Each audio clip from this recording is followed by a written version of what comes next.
जय जय श्री सीताराम। राधे राधे दोस्तों, एक बार प्रेम से बोलिए विष्णु भगवान की जय। दोस्तों, आज हम लोग बात करने वाले हैं बृहस्पतिवार की पूजा का क्या महत्व है। तो सुनिए, भगवान बृहस्पति देव की पूजा अर्चना के लिए बृहस्पतिवार को व्रत करके बृहस्पतिवार की व्रत कथा को पढ़ने अथवा किसी दूसरे स्त्री पुरुष द्वारा सुनने की प्राचीन परंपरा है। बृहस्पतिवार का व्रत करने और व्रत कथा सुनने से स्त्री पुरुषों की सभी मनोकामनाएं पूरी होती है। इस व्रत से धन संपत्ति की प्राप्ति होती है, निसंतानों को पुत्र प्राप्ति होती है, परिवार में सुख शांति बनी रहती है, सभी आनंद पूर्वक रहते हैं। तो आइए जानते हैं व्रत करने की विधि। बृहस्पतिवार के दिन सूर्योदय से पहले उठकर स्नानादि से निवृत्त होकर भगवान बृहस्पति देव का स्मरण करते हुए व्रत आरंभ करना चाहिए। उपासक को घर के किसी कक्ष में छोटा अथवा बड़ा पूजा स्थल बनाकर उसमें भगवान बृहस्पति देव की प्रतिमा की स्थापना करनी चाहिए। घर के समीप किसी मंदिर में जाकर भी भगवान बृहस्पति देव की पूजा की जा सकती है। भगवान बृहस्पति देव पीले रंग के पुष्प और पूजा के पीले रंग की सामग्री को विशेष रूप से पसंद करते हैं। इसलिए स्नान के बाद पीले रंग के वस्त्र धारण करने का विशेष महत्व बताया गया है। पीले रंग के पुष्प, केले और पीले चंदन से भगवान बृहस्पति देव की पूजा का विधान है। बृहस्पतिवार के व्रत में उपासक को पूरे दिन में एक समय ही भोजन करना चाहिए। भोजन में चने के दाल का बेसन और दूसरे पीले रंग के खाद्य पदार्थों का ही सेवन करना चाहिए। व्रत करने वाले पुरुष बृहस्पतिवार को दाढ़ी व सिर के बाल न कटाएं। पूजा के समय भगवान बृहस्पति देव से जो मनोकामना प्रकट की जाती है वे उस मनोकामना को पूरा करते हैं। इस व्रत में व्रत कथा पढ़ने और श्रवण करने का विशेष महत्व है। तो आइए अब शुरू करते हैं बृहस्पतिवार व्रत कथा। एक बार प्रेम से बोलिए बृहस्पति भगवान की जय, विष्णु भगवान की जय। जय जय श्री सीताराम महाराज की जय। प्राचीन समय की बात है। भारत में एक राजा राज्य करता था। वह बड़ा प्रतापी तथा दानी था। वह नित्य प्रति मंदिर में भगवत दर्शन करने जाता था। वह ब्राह्मण और गुरु की सेवा किया करता था। उसके द्वार से कोई भी याचक निराश होकर नहीं लौटता था। वह प्रत्येक गुरुवार को व्रत रखता और पूजन करता था। हर दिन गरीबों को सहायता करता था, परंतु यह सब बातें उनकी रानी को अच्छी नहीं लगती थी। वह न व्रत करती और न किसी को एक भी पैसा दान में देती थी। वह राजा से भी ऐसा करने को मना किया करती थी। एक समय की बात है कि राजा शिकार खेलने वन को चले गए। घर पर रानी और दासी थी। उस समय गुरु बृहस्पति साधु का रूप धारण कर राजा के दरवाजे पे भिक्षा मांगने आए। साधु ने रानी से भिक्षा मांगी तो वह कहने लगी, हे साधु महाराज, मैं इस दान और पुण्य से तंग आ गई हूँ। इस कार्य के लिए तो मेरे पति देव ही बहुत है। अब आप ऐसी कृपा करें कि सारा धन नष्ट हो जाए तथा मैं आराम से रह सकूं।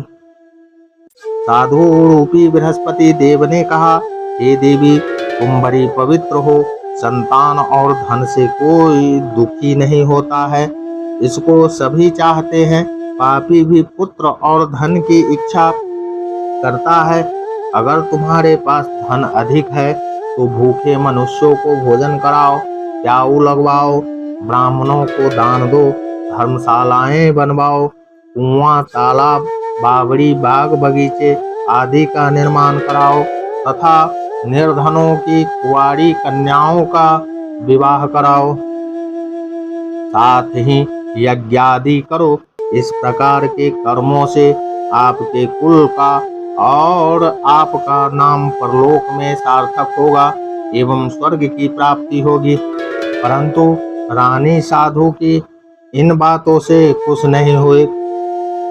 उसने कहा, हे साधु महाराज, मुझे ऐसे धन की आवश्यकता नहीं जिसको मैं अन्य लोगों को दान दूं तथा जिसको रखने और संभालने में ही मेरा सारा समय नष्ट हो जाए। साधु ने कहा, हे देवी, यदि तुम्हारी ऐसी ही इच्छा है तो जैसा मैं तुम्हें बताता हूँ तुम वैसा ही करना।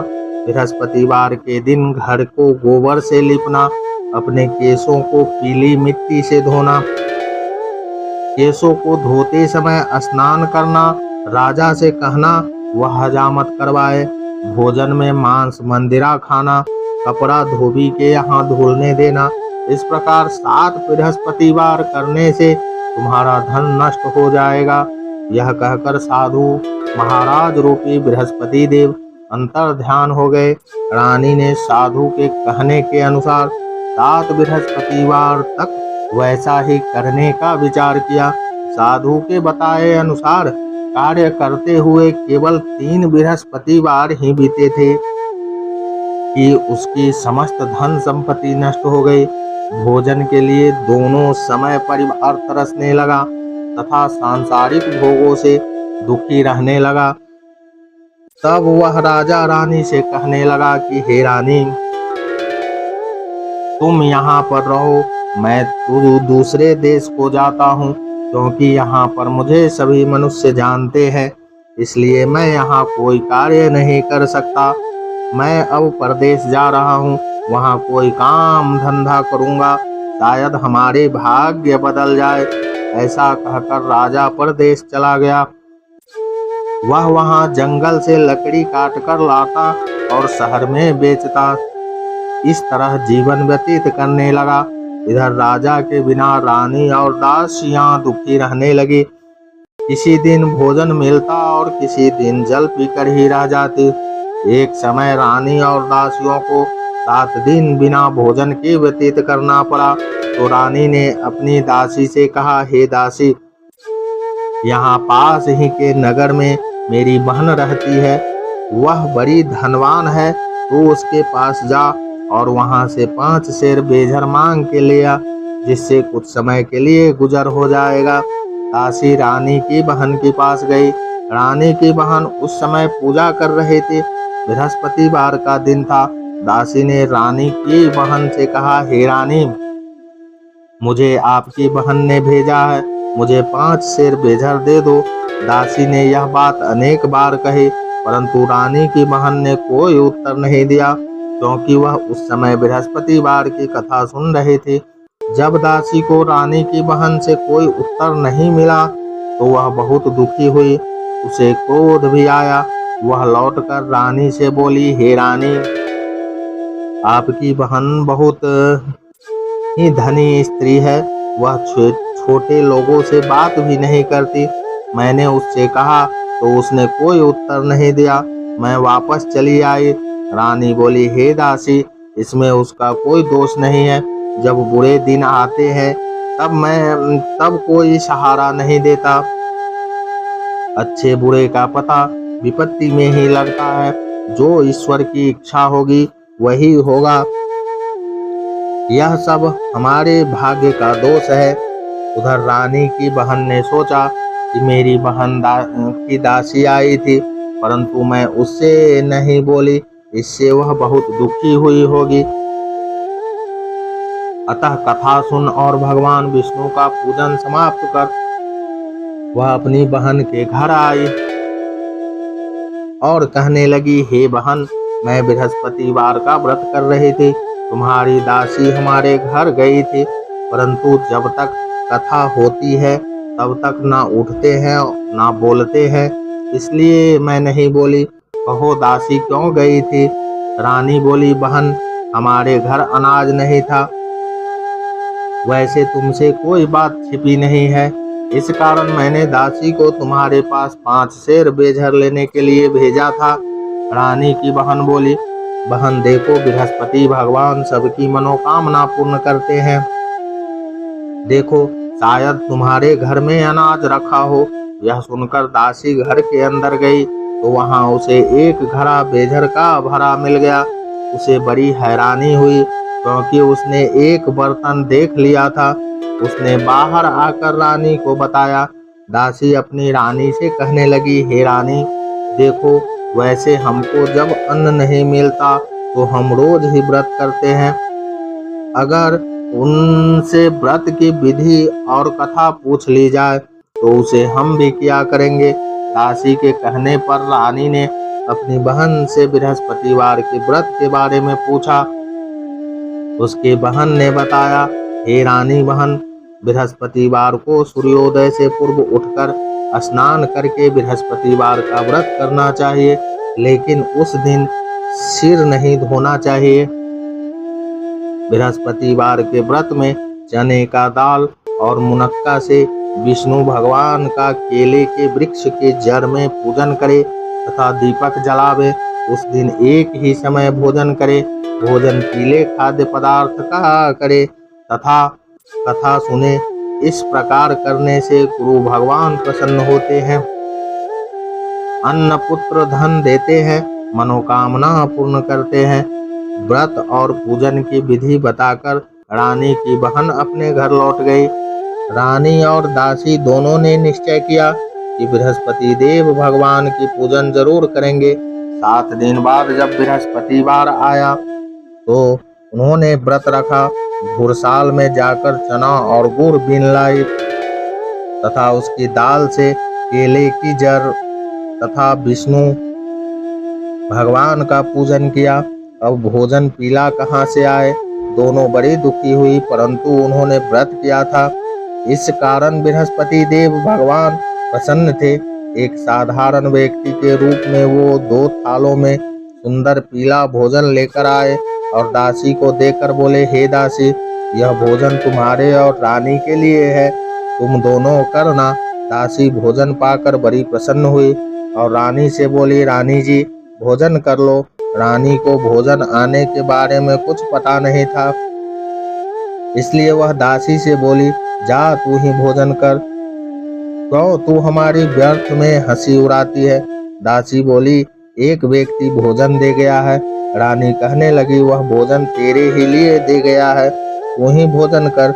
दासी ने कहा, वह व्यक्ति हम दोनों के लिए 2 थालों में भोजन दे गया है, इसलिए मैं और आप दोनों ही साथ साथ भोजन करेंगी। दोनों ने बृहस्पति भगवान को नमस्कार कर भोजन प्रारंभ किया। उसके बाद से वो प्रत्येक बृहस्पतिवार को बृहस्पति भगवान का व्रत और पूजन करने लगी।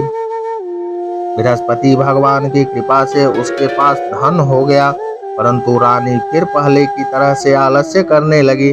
तब दासी बोली, देखो रानी, तुम पहले भी इस प्रकार आलस्य करती थी, तुम्हें धन को रखने में कष्ट होता था, इस कारण सभी धन नष्ट हो गया। अब गुरु भगवान की कृपा से धन मिला है तो फिर तुम्हें आलस्य होता है। बड़ी मुसीबतों के बाद हमने यह धन पाया है, इसलिए हमें दान पुण्य करना चाहिए।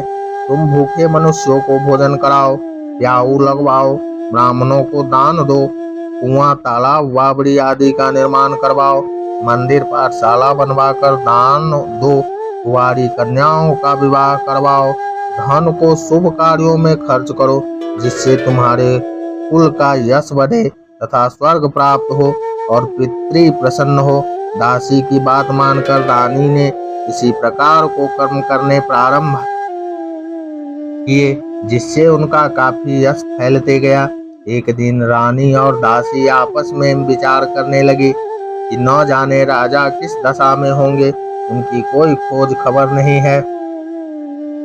गुरु भगवान से उन्होंने प्रार्थना की और भगवान ने रात्रि में राजा को स्वप्न में कहा, हे राजा, उठ, तेरी रानी तुझको याद करती है, अब अपने देश को लौट जा।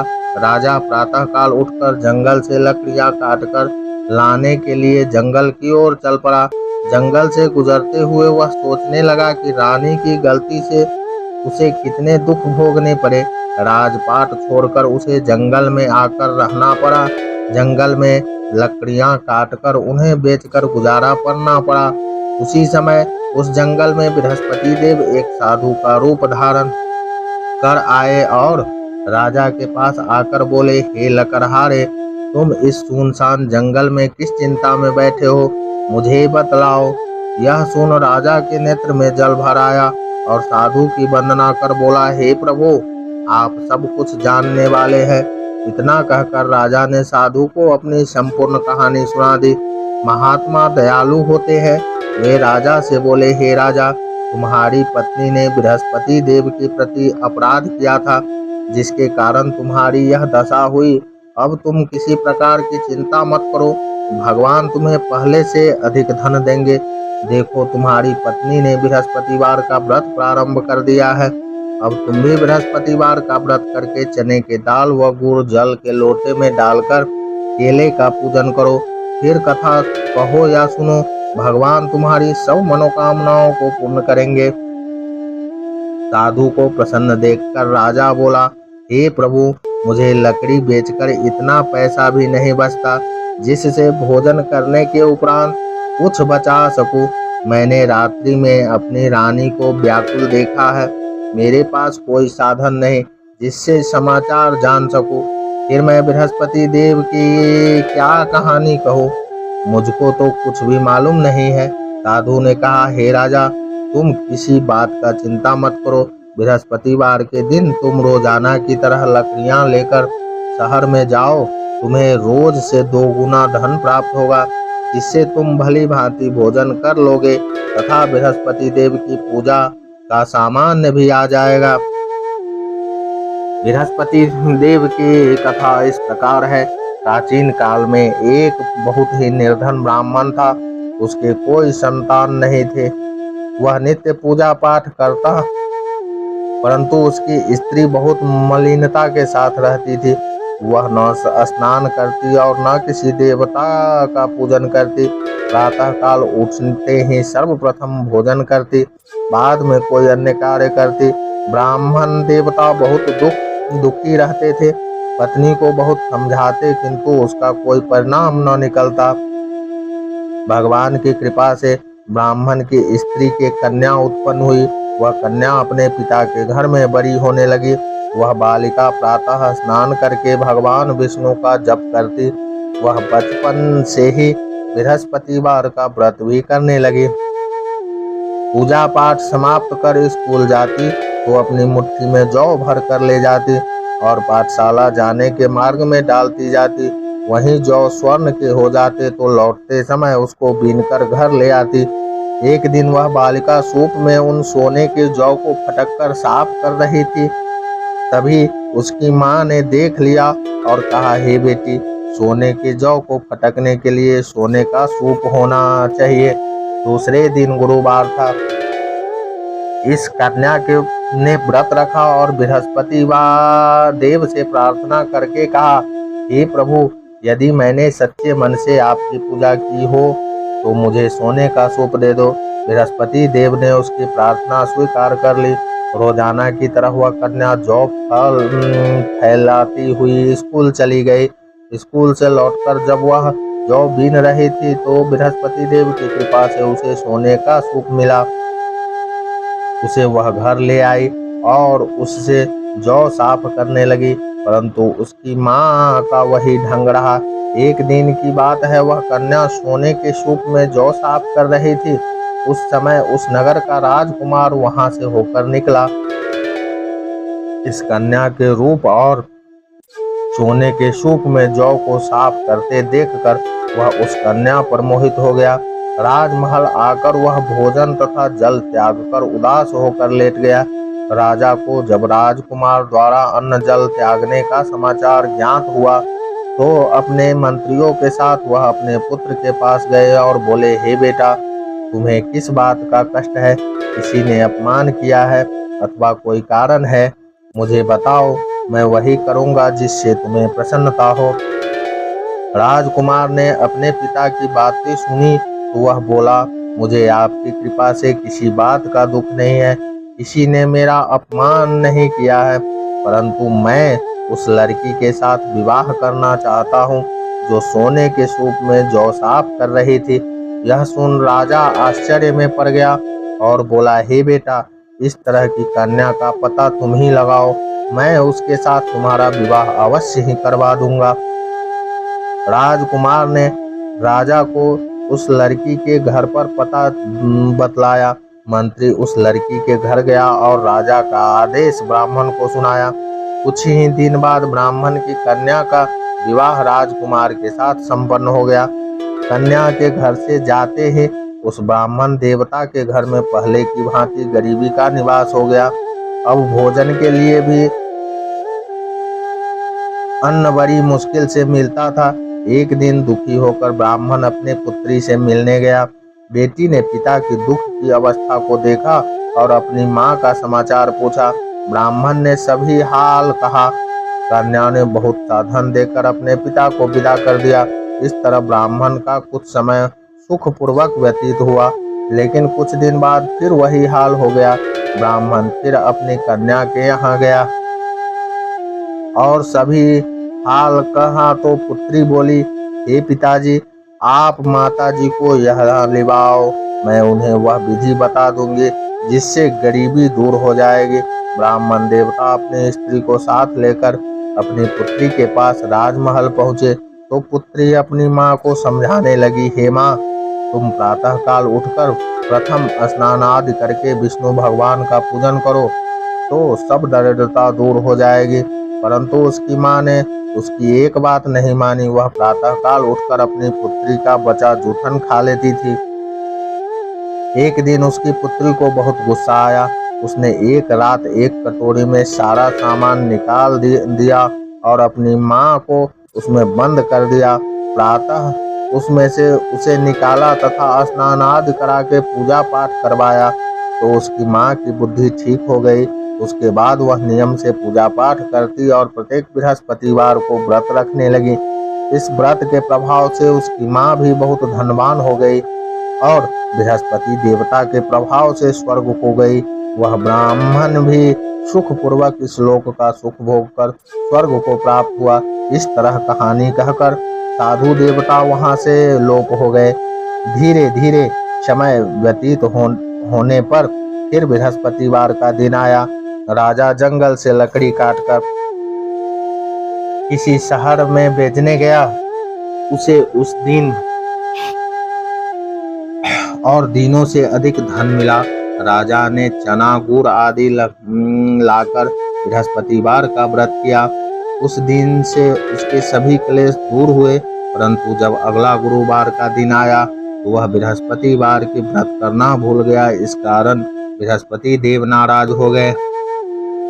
उस दिन नगर के राजा ने विशाल यज्ञ का आयोजन किया तथा अपने समस्त राज्यों में घोषणा करवा दी कि कोई भी मनुष्य अपने घर में भोजन न बनाए तथा आग भी न जलाए। समस्त लोग मेरे यहाँ भोजन करने आवे। इस आज्ञा को जो न मानेगा उसको फांसी की सजा दी जाएगी। राजा की आज्ञा अनुसार राज्य के सभी वासी राजा के भोज में सम्मिलित हुए, लेकिन लकड़हारा कुछ देर से पहुंचा, इसलिए राजा उसको अपने साथ महल में ले गए। जब राजा लकड़हारे को भोजन करा रहे थे तभी रानी की दृष्टि उस खुटी पर पड़ी जिस पर उसका हार लटका हुआ था। उसे हार खुटी पर लटका दिखाई नहीं दिया। रानी को निश्चय हो गया कि मेरा हार उसी लकड़हारे ने चुरा लिया है। उसी समय सैनिक बुलवाकर उसको जेल में डलवा दिया। जब लकड़हारा जेल खाने में गया तो बहुत दुखी होकर विचार करने लगा कि न जाने कौन से पूर्व जन्म के कर्म से मुझे यह दुख प्राप्त हुआ है, और उसी साधु को याद करने लगा जो जंगल में मिला था। तत्काल बृहस्पति देव साधु के रूप में प्रकट हो गए और उसकी दशा को देखकर कहने लगे, अरे मूर्ख, तूने बृहस्पति देवता की कथा नहीं कही, इसी कारण तुझे दुख प्राप्त हुआ। अब चिंता मत कर, बृहस्पतिवार के दिन जेल खाने के दरवाजे पर 4 पैसे पड़े मिलेंगे। उनसे तू बृहस्पति देव की पूजा करना तो तेरे सभी कष्ट दूर हो जाएंगे। अगले बृहस्पतिवार को उसे जेल के द्वार पर 4 पैसे मिले। राजा ने पूछा, पूजा का सामान मंगवा कर कथा कही और प्रसाद बांटा। उसी रात्रि को बृहस्पति देव ने उस नगर के राजा को स्वप्न में कहा, हे राजा, तूने जिस आदमी को जेल खाने में बंद कर दिया है वह निर्दोष है, वह राजा है, उसे छोड़ देना। रानी का हार उसी कुटी पर लटका हुआ है। अगर तू ऐसा नहीं करेगा तो मैं तेरे राज्य को नष्ट कर दूंगा। राजा प्रातःकाल उठा और कुटी पर हार टंगा देखकर लकड़हारे को बुलाकर क्षमा मांगी तथा राजा के योग्य सुंदर वस्त्र आभूषण भेंट कर उसे विदा किया। गुरुदेव की आज्ञा अनुसार राजा अपने नगर को चल दिया। राजा जब नगर के निकट पहुंचा तो उसे बड़ा ही आश्चर्य हुआ। नगर में पहले से अधिक बाग, तालाब और कुएं तथा बहुत सी धर्मशालाएं, मंदिर आदि बने हुए थे। राजा ने कहा कि यह किसका बाग और धर्मशाला है? तब नगर के सब लोग कहने लगे कि यह सब रानी और दासी द्वारा बनवाए गए हैं। राजा को आश्चर्य हुआ और गुस्सा भी आया। जब रानी ने इस खबर को सुनी कि राजा आ रहे हैं तो उसने अपनी दासी से कहा, हे दासी, देख राजा हमको कितनी बुरी हालत में छोड़ गए थे। वह हमारी ऐसी हालत देखकर लौट न जाए, इसलिए तू दरवाजे पे खड़ी हो जा। रानी की आज्ञा अनुसार दासी दरवाजे पर खड़ी हो गई। जब राजा आए तो उन्हें अपने साथ महल में लिवा लाई। तब राजा ने क्रोध करके अपनी तलवार निकाली और पूछने लगा, बताओ यह धन तुम्हें कैसे प्राप्त हुआ है? तब रानी ने बताया, हमें यह सब धन बृहस्पति देव की व्रत के प्रभाव से प्राप्त हुआ है। राजा ने तब निश्चय किया कि 7 रोज बाद तो सभी बृहस्पति देव का पूजन करते हैं, परंतु मैं रोजाना दिन में 3 बार कथा कहा करूंगा तथा रोज व्रत किया करूंगा।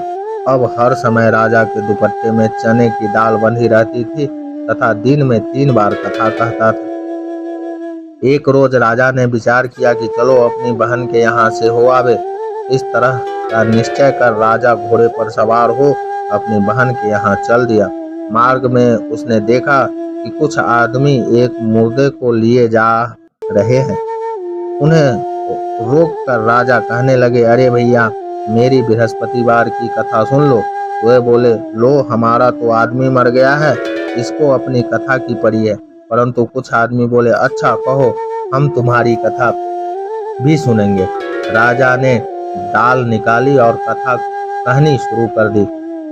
जब कथा आधी हुई तो मुर्दा हिलने लगा और जब कथा समाप्त हुई तो राम राम करते हुए वह मुर्दा खड़ा हो गया। राजा आगे बढ़ा, उसे चलते चलते शाम हो गई। आगे मार्ग में उसे एक किसान खेत में हल चलाता मिला। राजा उससे बोला, अरे भैया, तुम मेरी बृहस्पतिवार का कथा सुन लो। किसान बोला, जब तक मैं तेरी कथा सुनूंगा तब तक 4 हरैया जोत लूंगा। जा अपनी कथा किसी और को सुनाना। राजा आगे चलने लगा। राजा के हटते ही बैल पछाड़ खाकर गिर गए तथा किसान के पेट में बहुत जोर से दर्द होने लगा।